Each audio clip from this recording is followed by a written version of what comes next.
umuntu osifazana omdala kunawe uma uthandana naye okokuqala nje ukuncela igazi ngesikhathi ulele nawe ijabulisa naye ukuncela igazi uyaguga wena yena uthatha igazi lakho uyashintsha uba fresh. Yabona. Eyo, what up good people, igama lami umcebos vocalist. Namhlanje ke sesitradini siyaphindela futhi siyobuza abantu besilisa.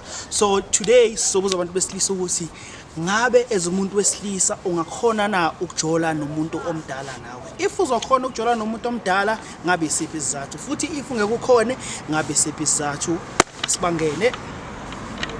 Why uma umuntu wesifazane ejola nomuntu wesilisa omdala as isociety nje siwumphakathi asibuki ngeso elibi ngaleyo ndlela leyo nto, but when it comes to umjito ejole mhlambe nomuntu omdala buka ngazuthi wena mhlambe you are up for imali yakhe lowo muntu lowo, ya understand? So is it okay for a young gent to date like an older woman? I don't know, wena ngokwakho uyibona kanjani? Mina futhi ngokubona kwami ne sabantu sihlukene asifani futhi kunama beliefs nenkolelo la sikholelwa khona, kunezinto esithi masibuka sibhekane neculture noma nama beliefs sibone ukuthi azihambiselani neculture, kodwa ke ngoba sisesikhathini samanje siyakwazi nokuthi sisuke emakhaya kwiculture yethu size la kuGoli sigcine sibone izinto ezinjalo zenzakala. For mina esayidini lami nangekwe belief yami ayivumelekile leyo. Thina sabantu besilisa isikhathi esiningi asivamisile ukuthi sinake entweni ezikanje ngalezo ukuthi umuntu omdala noma mncane kanjani. Kusho nje mawungagcina ngokulalela abantu mhlawumbe umphakathi ngagcina ngathini ngagcina ungayenzanga into oyifunayo. So wena ngamanye amagama uchaza ukuthi lento lekuya ngawe nje ukuthi wena ukholelwa phi futhi ufunani. Kuya ngawe nje ungalandeli kakhulu into eshiwa abanye abantu. Wena kahle kahle uhamba ngokwe belief. Ngihamba ngalokho engikholelwa. So awuvumelani naleyo nto leyo? Angivumeli, ayikho inhle vele. But don't you see it this way ukuthi if umuntu wesifazane omncane wazi ukujola nomuntu omdala, for example nje ngokwesonto kuyawabona abantu bakashembe okwathenda lento angazi bayibiza ngani ngeFanta Orange. Okay, wayibona ingane encane zithathwa abantu abadala abagugile. You understand? So lonto leyo kubona futhi lelo sonto abantu kakhulu abalandela izinto ze-culture. You understand? Kubona akusiyinto embi, but when it comes to abantu besilisa, why wena ucabanga ukuthi ku-wrong? Masiza nje la emntwini wesilisa, umuntu wesilisa mfethu bhuti wami in control.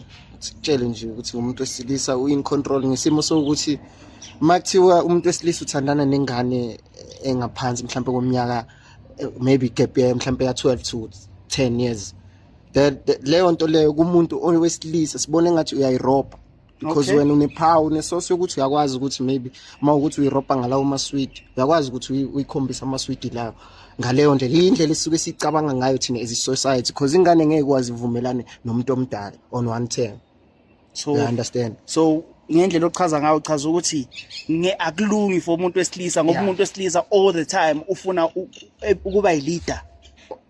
So you cannot sizalwe nje vele ukuthi vele kumele silide. So what if lo muntu osifazana uyakhona ukuthobela like ekulalele le way ufuna ngakhona without ukuthi mhlambe as a control or ekwenzise noma yini according to amandla nawo? Lapho bafo ngoba ngisho ukuthi sekushiyana indaba yokuthi ubani nanokuthi ukholelwa kwini. Wena ungajola nomuntu omdala kunawe? Ngeke ngikwazi umuntu omdala. Yini inkinga lonto engifuna ukuyazi?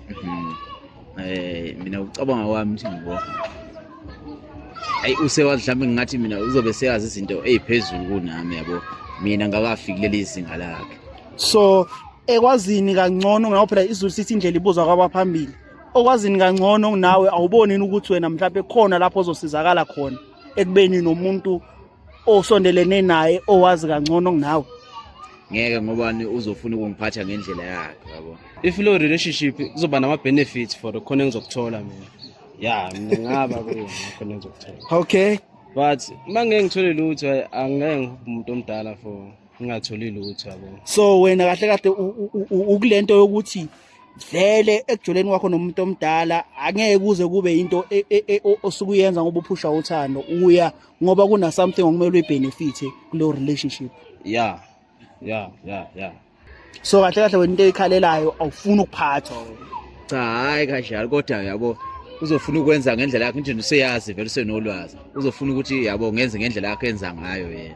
Nange sekabona ngayo yabo kanjalo. So wena ufuna kube kanjani ku relationship? Ufuna ukuthi wena yonke into ibe ngawe? Cha ngifuna ukuthi sibonisane nje yabona. I don't have a problem with that. If the lady respects me, okay, and if the lady still acts like a real woman, who is able to see, how can I put this? Limit and halfway. Exactly. I don't have a problem. I don't think love should go with age. Age can be just a number, depending on what nina ni treatana kanja. Okay. So if the lady is still able to treat me well, she can be the woman who can respect me. She can be the woman who can be a wife material, who can do everything together, and not using this age thing. Akuyona into elule engingayenza mina. Njengomfana omzulu okhulele emakhaya, ngazi ukuthi umuntu wesifazana omdala uma mina ngizophilisana naye. Mhlawumbe ngingajabula, ngiphila kahle, ngithola yonke into engenzela yonke into engithi ngiyayidinga, kodwa ekugcineni impilo yami yalimala. Uma ngabe nje umfana akufanele ukhule ngokutotoswa. Akufanele nje ukhule ngokutotoswa. Uma ngabe uzothola lelo thuba uthi wamthola umuntu wesifazana uyakuthanda, angazi ukuthi ukuthanda kanjani umuntu ozokhipha imali yakhe ozospenda kuwena. Mina ngesingami mfowethu kunzima ngeke ngize ngikwazi. Ngaphandle ukuthi impilo iyangihlula kukhona engikubheka ukuthi uma engangenzela lokho nalokho mhlawumbe impilo yami ungakwenza lokho out of ama benefits ozowathola. Ama benefit. But nje uma ngabe sithi siyathandana yesenze reality ukuthi mhlawumbe ngefuna ukuthi egcineni lo muntu okufanele kube yi future wife yami angeke kuze kwenzeke. Ngeke kuze kwenzeke. Kunzima kakhulu mfowethu.